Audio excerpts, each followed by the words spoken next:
Today, my friend's son, Leo, was like, let's get a dog. I'm like, I'm not getting a dog. He goes, let's go to Barking Bitches on Melrose. I said, okay. So we drove. They're closed. So he goes, we're going to Petco. We're like, are there dogs or cats here? They're like, no, because of COVID.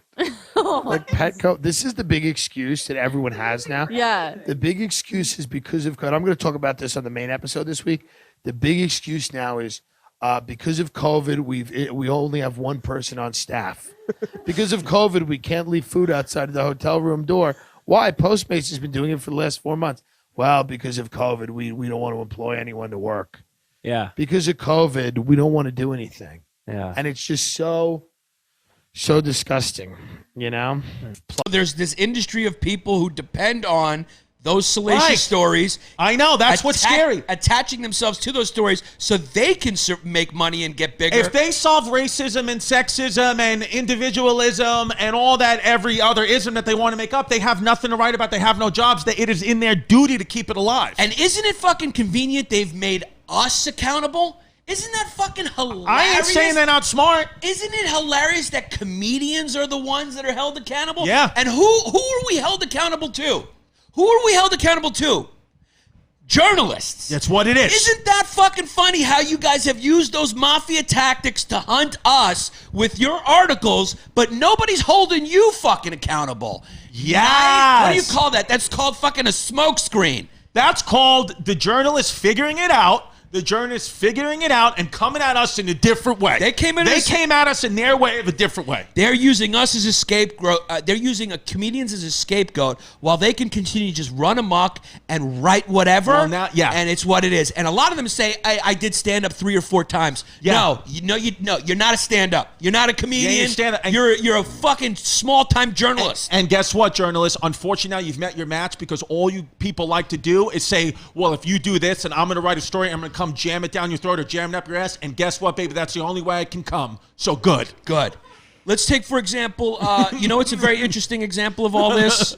And it brings sort of fake news, the modern era, everything into perspective. Was the Covington kids?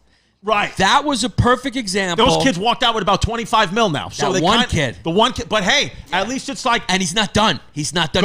Good. He should fucking hold them over the fire for that. Get him And all. I'm not saying that because it was Republican versus Democrat. If a Yes. Democrat was holding a Republican over the fire or a conservative kid and they were fucking wrong, then the same thing. Fuck you. Yeah, I mean, he's now settled. I don't know how many lawsuits he's settled, but he's getting these these media outlets to really pay up. Good. The settlement's not disclosed. It's not public knowledge. That's probably part of the settlement, but he's making them pay. The kid walked out. Yeah, with some so lube. as you know. What's the story again? If you don't know the Covington story, so this was this little video that actually it ended up coming to light that the video originated from a fake account in Brazil that posted an edited version where this kid and this Native American protester. There's Yannas to the bottom right. Right if you in the see right. his glasses and the mustache. Yeah.